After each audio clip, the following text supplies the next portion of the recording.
La verdad que cuando nos encontramos los viernes es un tiempo muy especial. Para muchos venimos de una jornada intensa, luchada, con muchos desafíos, con muchos cambios, con muchos obstáculos también. Pero qué lindo es que es cuando uno puede congregarse, abrir el corazón, derramarlo y cuando uno le permite al Espíritu Santo que haga algo nuevo en nuestra vida. Así que ese es nuestro gran privilegio.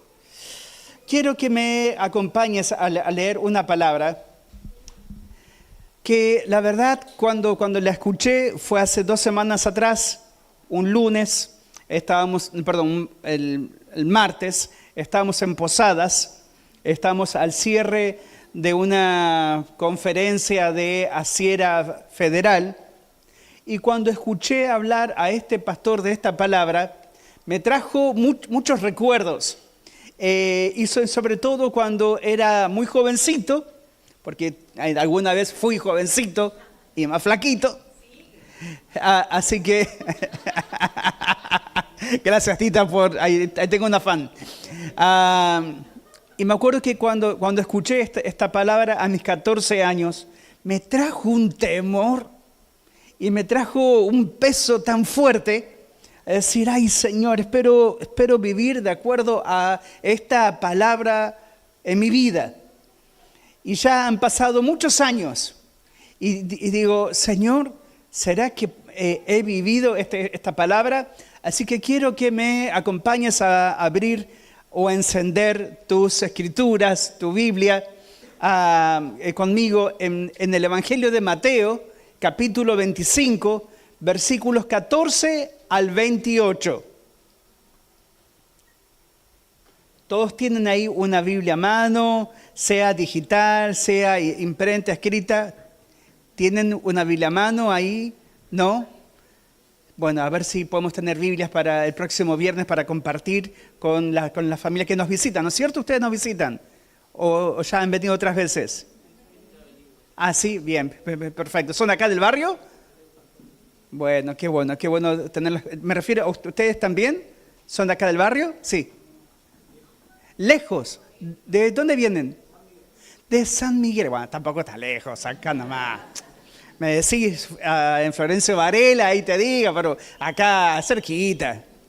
Bueno, entonces quiero que me acompañes a leer esta palabra conocida que ya hemos seguro leído o revisado. Así que dice, está en la nueva traducción viviente, ¿no es cierto? Dice, también, gracias por esa voz allá en el fondo. Mateo 25, 14 al 28. Dice, también el reino del cielo puede ilustrarse mediante la historia de un hombre que tenía que emprender un largo viaje. Reunió a sus siervos y les confió su dinero mientras estuviera ausente. Lo dividió en proporción a las capacidades de cada uno. Dice, al primero le dio 5 bolsas de plata, al segundo 2 bolsas de plata. Dice, y al último 1 bolsa de plata. Luego se fue de viaje. Ahora quiero decirte en qué número esto representa en realidad. En las versiones anteriores habla de talentos. A uno le dio 5 talentos, a otro 2 y a otro 1. Pero en este caso, cada talento representaba 34 kilos de plata. Plata como metal, ¿ok? Entonces, imagínate, 34 kilos por 5 que le dio son 170 kilos. Multiplicado, si lo hacemos en gramos, porque la plata cotiza en gramos, entonces son 170.000 gramos. No, perdón. ¿Estoy bien? Sí, son 170.000 gramos. Eso multiplicado por $1.10 que sale el gramo de plata, eso equivale a $182.000 le dio al primero Jesús. Y así después 68 kilos al segundo y al tercero 34 kilos. Pero ninguna de estas proporciones son pocas, es mucho. Y fíjense cómo sigue la historia. El siervo que recibió las 5 bolsas de plata comenzó a invertir el dinero y ganó 5 bolsas más. El que tenía 2 bolsas de plata también salió a trabajar y ganó 2 más. Pero el siervo que recibió una sola bolsa de plata cavó un hoyo en la tierra y allí escondió el dinero de su amo. Después de mucho tiempo, el amo regresó de su viaje y los llamó para que rindieran cuentas de cómo habían usado su dinero. Dice, el siervo al cual le había confiado las 5 bolsas de plata se presentó con 5 más y dijo, amo, usted me dio 5 bolsas de plata para invertir y he ganado 5 más. O sea, trajo 10 bolsas. El amo lo llenó de elogios y le dijo, bien hecho, mi buen siervo fiel. Has sido fiel en administrar esta pequeña cantidad, así que te daré muchas más responsabilidades. Ven a celebrar conmigo. Ahora, yo estoy leyendo esto y cuando escucho las palabras de elogio del Señor de estos 3, y dice, bien hecho, buen siervo fiel. Y dice en las otras versiones, en las tradicionales, en lo poco me has sido fiel, en lo mucho te pondré. Ahora yo me pregunto, ¿qué es poco? Porque 170 kilos de plata, $182,000, no es poca cosa. Entonces, en esta ilustración, ¿qué es poco y qué es mucho para Dios? ¿Qué puede sorprenderle a Él? Cuando Él es el Señor del oro, de la plata, de los tesoros del mundo entero, cuando Él es la fuente inagotable de recursos, yo pienso, ¿qué es poco y qué es mucho?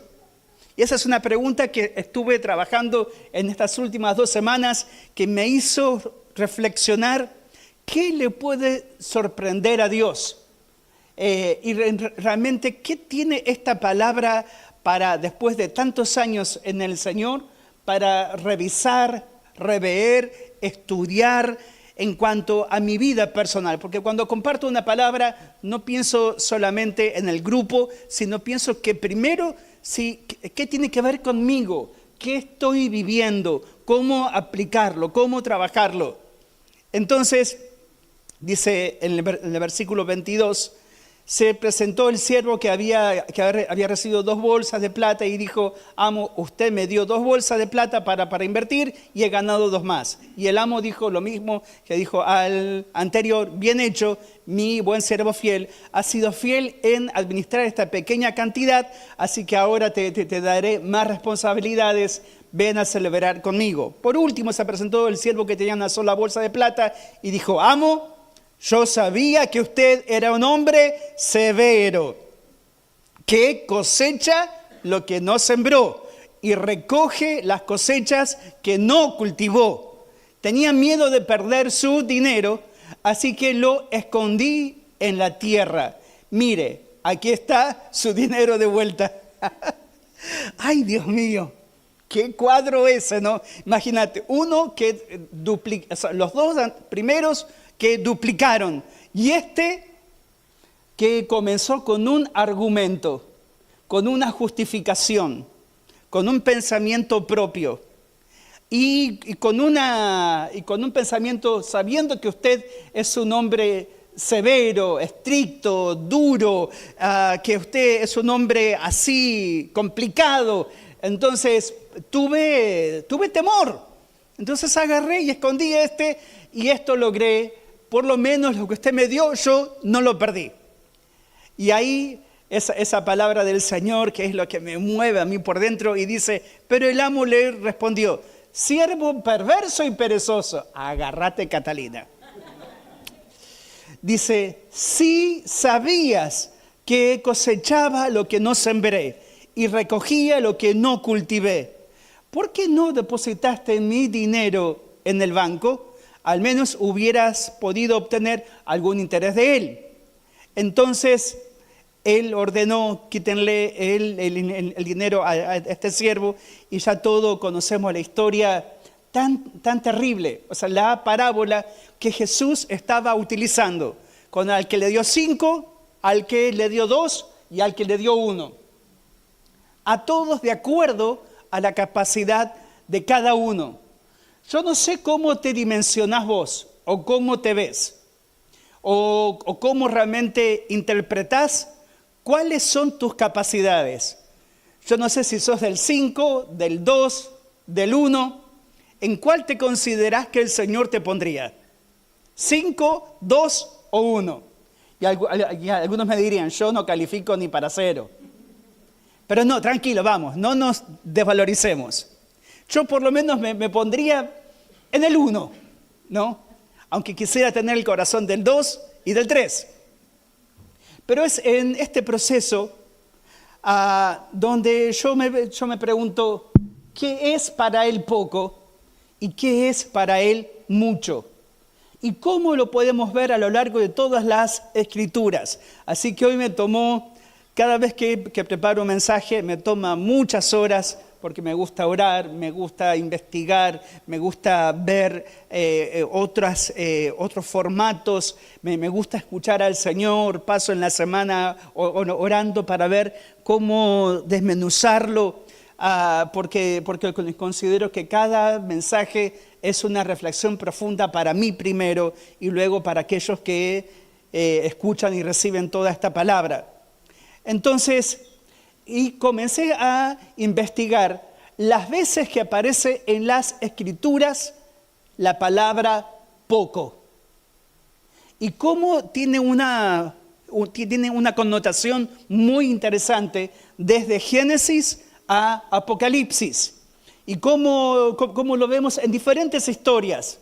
Cuando vemos, por ejemplo, en primera de Samuel 14, versículo 6, que dice, Dios salva con muchos o con pocos. Muy bien, ahí que están poniendo los versículos a tiempo. Gracias.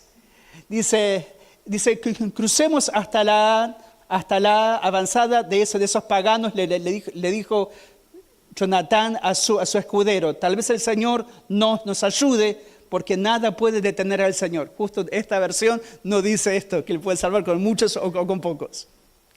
Pero dice en esta versión, en el Reina Valera, que Dios puede salvar con muchos o con pocos, que para Él no es un problema las cantidades.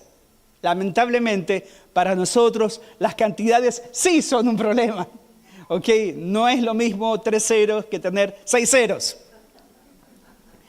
Entonces, pero me llama esta atención de cómo para Dios, qué es lo que a Él le impacta y qué es lo que a Él le mueve en nuestra vida. ¿Es lo poco? ¿Es lo mucho? ¿Es la cantidad? ¿Es lo que tenemos? ¿Es o aún lo que nos quita la confianza, la alegría, el gozo, cuando pensamos en todo lo que no tenemos, en todo lo que nos falta, en todo lo que tiene que llegar? Cuando pienso en el proyecto a El Salvador, cuando pienso en el proyecto a el Líbano, cuando pienso en el proyecto a Tailandia, cuando pienso en el proyecto de todo lo que tenemos entre nosotros, digo, Dios mío, qué desafío. Para las que están embarazadas, el costo del parto. Hoy recibí el presupuesto. ¿Cuánto nos sale una cobertura médica a Claudia y a mí? 378.500 pesos. ¿Qué? ¿Tan borrachos? Digo, pero que me tiene una cama de lujo, un hotel VIP para hacerme un estudio. Digo, ¿qué es esto? Pero digo, en ese proceso, ese poco y ese mucho, para Dios es una cosa y para nosotros puede ser otra. Y la tendencia que tenemos cuando comenzamos a comparar ese poco o ese mucho en medio de los procesos que nos tocan vivir. Y cuando pienso, por ejemplo, un Génesis capítulo 2, versículo 7, cuando veo que el Señor de algo insignificante del polvo de la tierra hizo al ser humano. Y veo, pero esto es algo muy simple, esto es algo muy que está en todas partes. ¿Cómo de algo tan simple, tan sencillo, ha diseñado la complejidad de lo que es el cuerpo humano, sin contar lo que es la personalidad del ser humano? Y eso es más complejo todavía. Pero cuando digo desde algo tan pequeño, desde algo tan sencillo, desde algo tan simple, cómo Él hizo algo tan extraordinario. Y dice, y cuando Él lo hizo, sopló sobre este diseño su aliento de vida y formó al ser humano. ¡Qué extraordinario! De lo poco a algo tan extraordinario.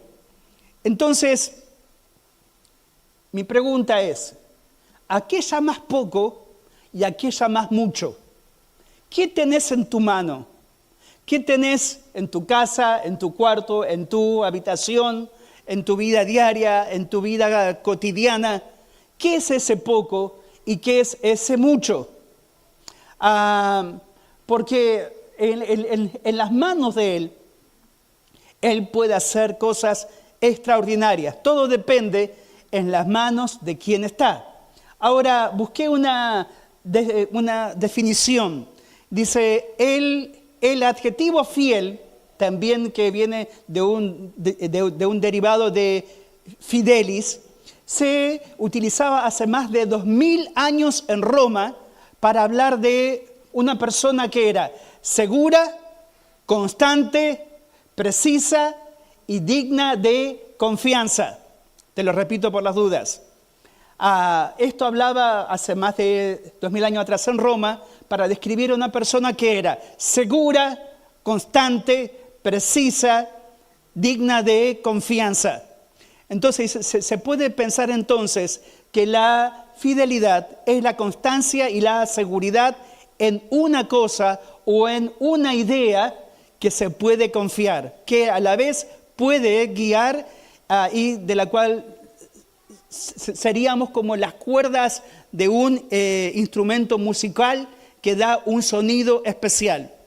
Fiel, por otra parte, es algo exacto que reproduce lo real o la verdad de manera precisa. Tal es así que la palabra fiel como sustantivo se atribuye a la aguja de balanza antigua para medir el peso exacto. Entonces, ¿qué tiene que ver la fidelidad? Tiene que ver con el primer modelo, con lo original, con lo verdadero, con lo justo, con lo correcto. Tiene que ver la palabra fiel. Cuando leemos en el Salmo 37, que no voy a leerlo porque es largo, pero quiero por favor animarte a que lo puedas meditar en tu devocional, en tu mañana, en tu noche, cuando lo hagas. Pero este Salmo nos describe las bendiciones que tiene el tema de la fidelidad, el carácter fiel. Entonces, ¿es la fidelidad una palabra olvidada? ¿O una palabra que pasó de moda? ¿O poco practicada? ¿O está sujeta al tiempo, al proceso, a la moda, a los cambios? ¿Es relativo? ¿Es influenciable? ¿O es un principio de vida?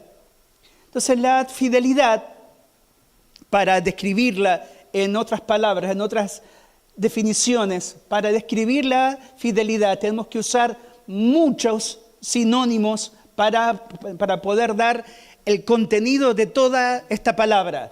Lealtad, entrega, obediencia, confianza, integridad, honestidad, nobleza, deben mantenerse al precio original, a la obra del diseño original, porque también esta tiene un costo.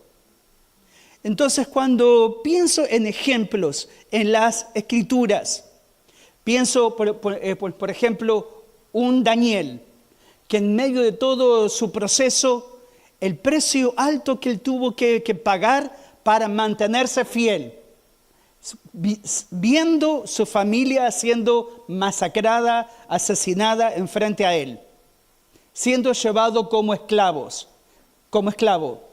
su barrio, su parentela, su ciudad destruida, unos pocos sobrevivientes designados que fueron llevados cautivos como esclavos a Babilonia, a otra cultura, a otro idioma, a todo otro proceso. Sin embargo, el carácter, la influencia, la fidelidad de que cuando fue encontrado en esta situación tenía no más que de 13 a 15 años, dice que su influencia y su liderazgo influenció a 3 reyes, o sea, muchísimos años. Este hombre que ya siendo viejo tiene una revelación extraordinaria de los tiempos finales, pero cómo en este proceso él se tuvo que mantener fiel. Cuando pienso en un David, frente a todo lo que estaba viviendo y todo lo que Paula habló el viernes pasado, cuando veo el precio que los discípulos pagaron por mantenerse fieles aún hasta la muerte, cuando vieron cómo entregaron su vida, cuando vi cómo cada uno entregó su vida con esta convicción de mantenerse fiel aún hasta la muerte. Y digo, qué tremendo. Y cuando miro también su carácter y veo lo fiel que Él es con nosotros en todo tiempo, en toda circunstancia, en todo momento, en todo lugar. Y digo, qué tremenda obra que tiene el Espíritu Santo de poder revelarnos cada día, cada mañana y cada noche la fidelidad de Él que nos sostiene. Porque si hoy estamos acá es simplemente por su gran fidelidad. Y cómo el Espíritu Santo se encarga de revelar, de manifestar, de desarrollar su carácter, sus principios, sus valores y de revelar este aspecto en nuestra vida. Y hay tantos versículos más como para leer, como para citar. Pero cuando pienso en esta obra en nuestra vida, cuando leo la palabra de los talentos, lo que rescato de todo este proceso no son ni los 5, ni los 2, ni al que le dio un solo talento. Lo que está sacando como ejemplo principal es el trabajo del carácter del que tuvo 1, del que tuvo 2, del que tuvo 5. Cómo respondía frente al desafío, frente al mandato, frente a la presión, frente a lo incierto, frente al tiempo prolongado que estuvo ausente. Y los 3 tuvieron oportunidades para tomar las mismas decisiones. Los 3 tuvieron que investigar, pensar, escudriñar, planear, hacer una estrategia, y cada uno lo resolvió de diferentes maneras. Pero a lo que voy es, lo que el maestro está resaltando en Mateo 25 es la importancia del carácter de aquel que quiere mantenerse fiel en medio de todos los procesos. Es una virtud, es un principio, es parte de la obra del Espíritu Santo, de lo que Él quiere desarrollar y construir. Y en medio de todos estos procesos, Él se va a encargar de cortar de nuestras vidas todas aquellas cosas que van robando la capacidad de ser fiel hasta el precio más alto en nuestra vida. Yo la verdad que quisiera con todo mi corazón que cuando Él me encuentre, no me diga como el que le dio una sola bolsa y me diga perezoso, vago, y todas las cosas que le dijo. Yo la verdad que si me dice eso, bueno, por lo menos que entra al cielo, ¿no? Pero digo, yo no quisiera, después de tanto laburar, de tanto trabajar, de tanto esfuerzo y de tanta renuncia, digo, que me diga eso, me pondría a llorar ahí, digo, perdón, Señor. Pero bueno, lo bueno es que podemos trabajarlo antes. O sea, y es una palabra no para juzgar, sino para traer esperanza. Ese es el propósito de una parábola. Entonces, cuando veo en este contexto, yo digo, Señor, yo quiero que vos encuentres ese espacio en mi carácter, en mi persona, sin importar los muchos o pocos años, pero que vos me encuentres siendo fiel como al principio, como en el diseño original, como lo que vos planeaste, cómo avivar y mantener esa llama en alto, cómo mantener esa pasión sin perderla en medio de la oposición, de la traición, de la pérdida, de la persecución, de la crisis, de las dificultades, de las enfermedades, de la muerte. Somos tentados constantemente a negociar este principio en nuestra vida. Entonces, por eso que la palabra de ser fieles en la administración y en el manejo de lo que Él nos da es tan imprescindible, porque solo así nos podemos volver confiables.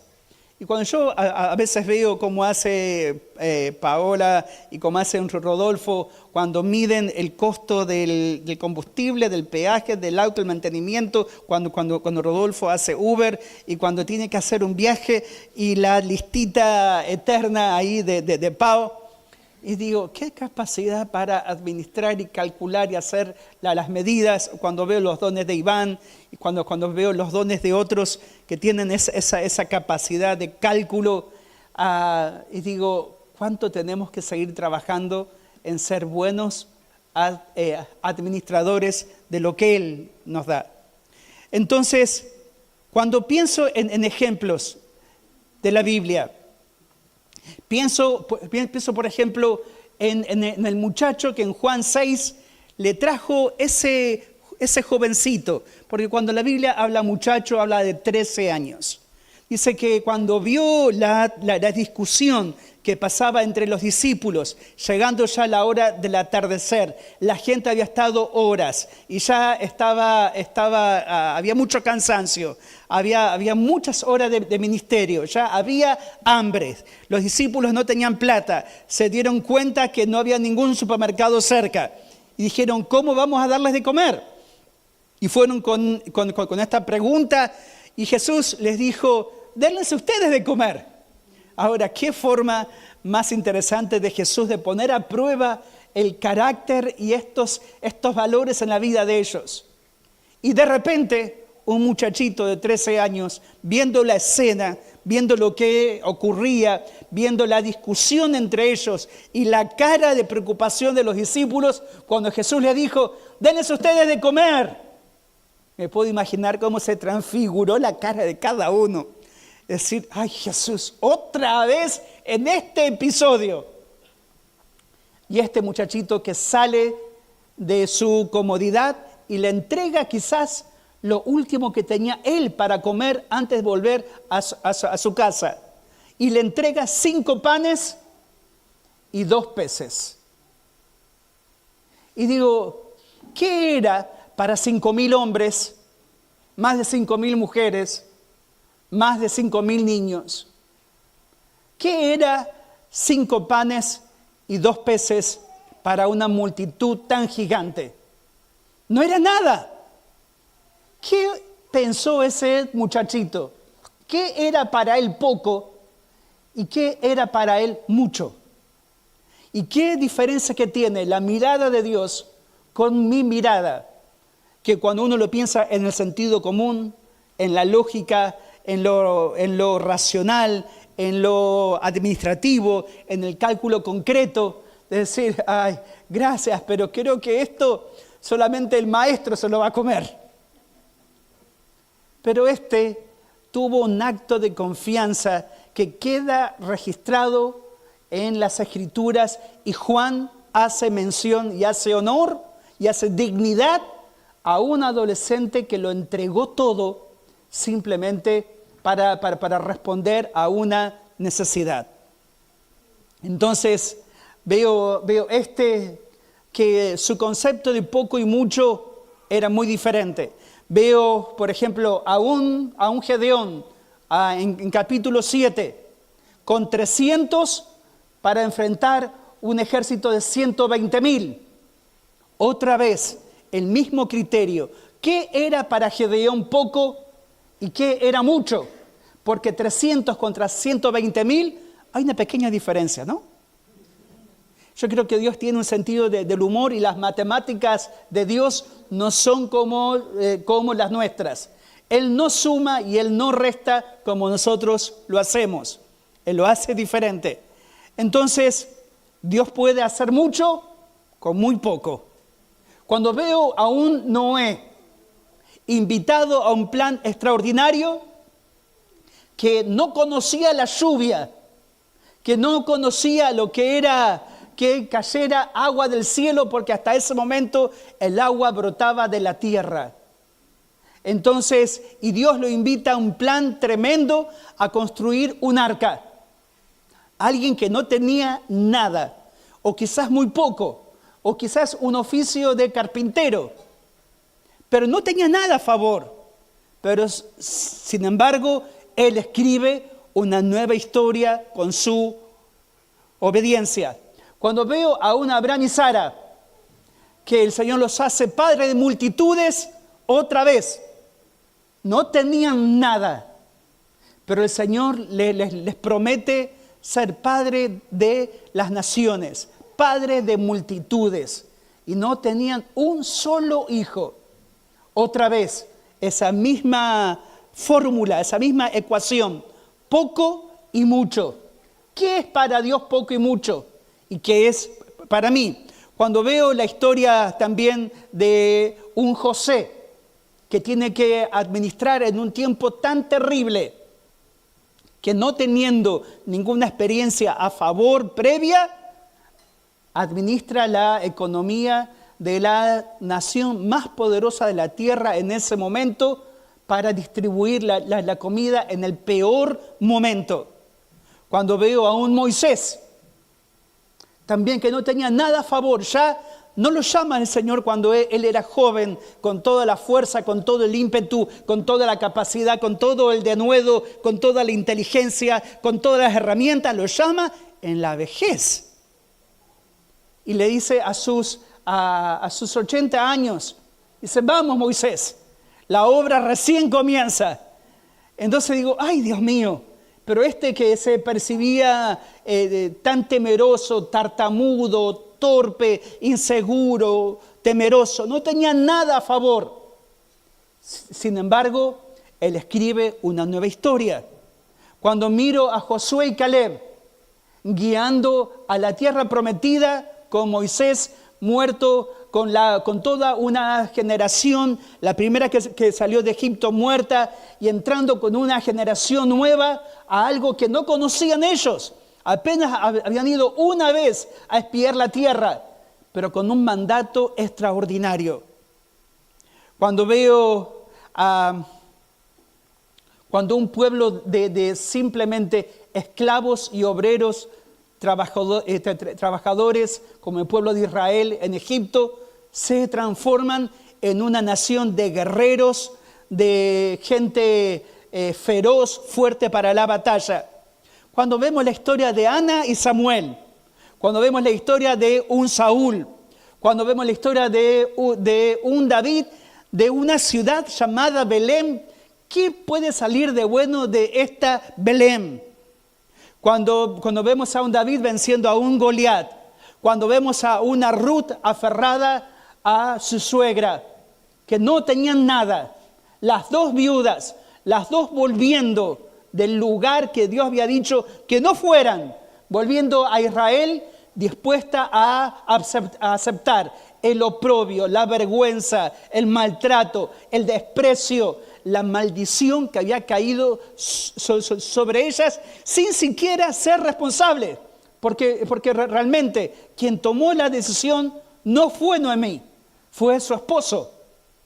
pero volviendo a Israel en un momento tan calamitoso, enfrentando todos estos temores. Pero Dios honró la fe de esta Noemí, de esta Ruth, sobre todo. Y qué tremendo que cambió la historia. Entonces, Dios puede usar lo poco, y a Dios no le sorprende ni lo poco ni lo mucho, sino la actitud que tomamos nosotros frente a estos procesos. ¿Cómo los reconocemos? ¿Qué poder le damos? ¿Cómo lo administramos? ¿Cómo somos influenciados por lo que tenemos, por lo que no tenemos, por lo que hacemos y por lo que no hacemos? Que nuestra visión del poco y del mucho no sea nuestro sentido común o nuestra parte en lo racional. Que nuestra visión del poco y de lo mucho sea ver cómo Dios lo ve, cómo Dios lo utiliza. ¿Qué es lo que le sorprende a Él? ¿Lo poco o lo mucho? Realmente ninguna de estas cosas.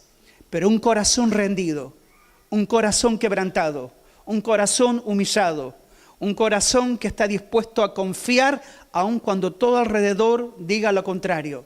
Un corazón que se mantiene, un carácter que se mantiene fiel aún en la oposición, aún en la crisis, aún en la dificultad, aún en el dolor, en la traición, en la pérdida.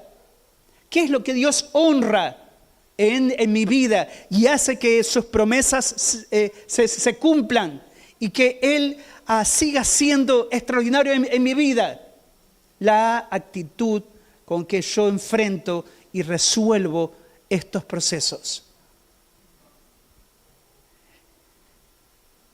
Las cosas pequeñas pueden ser para nuestros ojos, pero nunca las cosas pequeñas pasan por desapercibidas a los ojos de Él. Porque lo que para vos es pequeño, pero lo haces con la mejor actitud, con la mejor voluntad, con el mejor empeño, con el mejor esmero, con el mejor esfuerzo, para vos es poco, pero para Dios es mucho. Y para Dios no pasa nada por desapercibido, sino que Él lo ve y Él lo recompensa en público. Entonces no subestimes, no llames poco a lo que Él lo ve con gran agrado en nuestra vida. Él se regocija y se goza cuando en medio de todos estos procesos logramos mantener la actitud correcta, el espíritu correcto, la decisión de seguir confiando, de seguir siendo fiel, de mantener esta constancia de depender de Él en todo tiempo. Y qué tremendo que cuando cortamos de nuestra vida todas aquellas cosas que nos ligan con fuentes de seguridad. Lo que tengo, lo que ahorré, lo que acumulé, lo que gané, lo que tengo como experiencia, lo que tengo como recurso. Qué tremendo cuando cortamos con todas estas cosas y decimos, Señor, yo pongo mi confianza en vos. Sé de quién viene todos mis recursos, Señor, y por encima de lo que diga mi mente y todo el resto, yo mantengo esta fidelidad de lo que vos me llamaste al principio. Cuando lo hagamos, vamos a descubrir una nueva significancia, un nuevo significado, un nuevo valor para nuestras pequeñas, para nuestras pequeñeces, para nuestras primeras obediencias, para nuestros primeros pasos de una confianza incondicional. Cuando lo hagamos, vamos a cambiar nuestra mirada y como lo hizo Moisés, como lo hicieron muchos en las Escrituras, como lo hizo Ana, luego de tener a Samuel.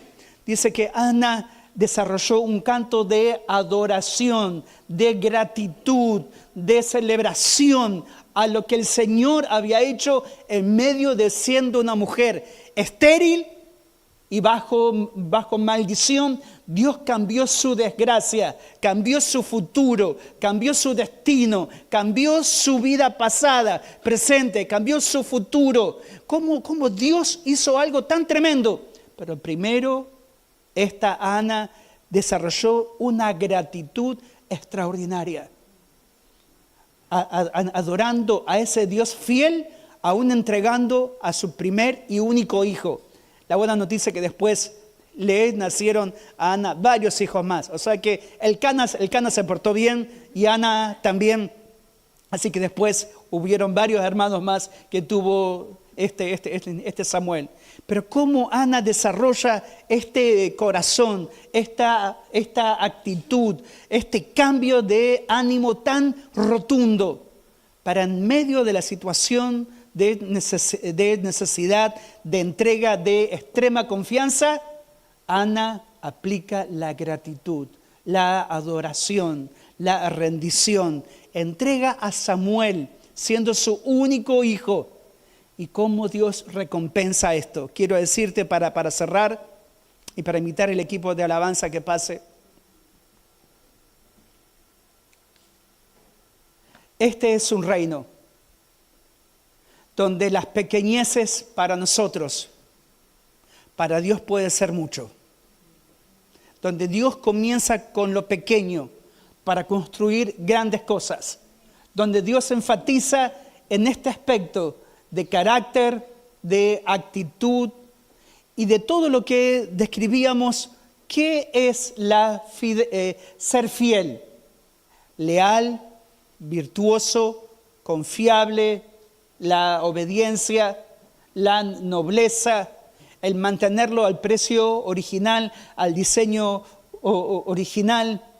Y qué tremendo que es este principio en nuestra vida si queremos ser usados para el Señor. Si queremos que Él nos use y queremos que Él nos ponga en mayores cosas, qué importante que es ser fiel con lo que tengas a mano. No desprecies, no llames pequeño o poco a lo que tengas en tu vida diaria y cotidiana, porque eso que vos llamás poco o pequeño o casi nada, para Dios es un montón. Así que cambiemos nuestra forma de mirar lo pequeño y lo mucho. Tengamos esa mirada más amplia y aprendamos a crecer en esta fidelidad y en este disfrute de que Dios sigue siendo fiel. Y aun cuando no somos fieles a Él, ni siquiera limita su fidelidad, porque Él sigue siendo fiel. Y Él nos da más abundantemente de lo que pedimos o de lo que pensamos. Como dice en Efesios 3:20, Él nos da más abundantemente de lo que pedimos o pensamos. Él permanece fiel.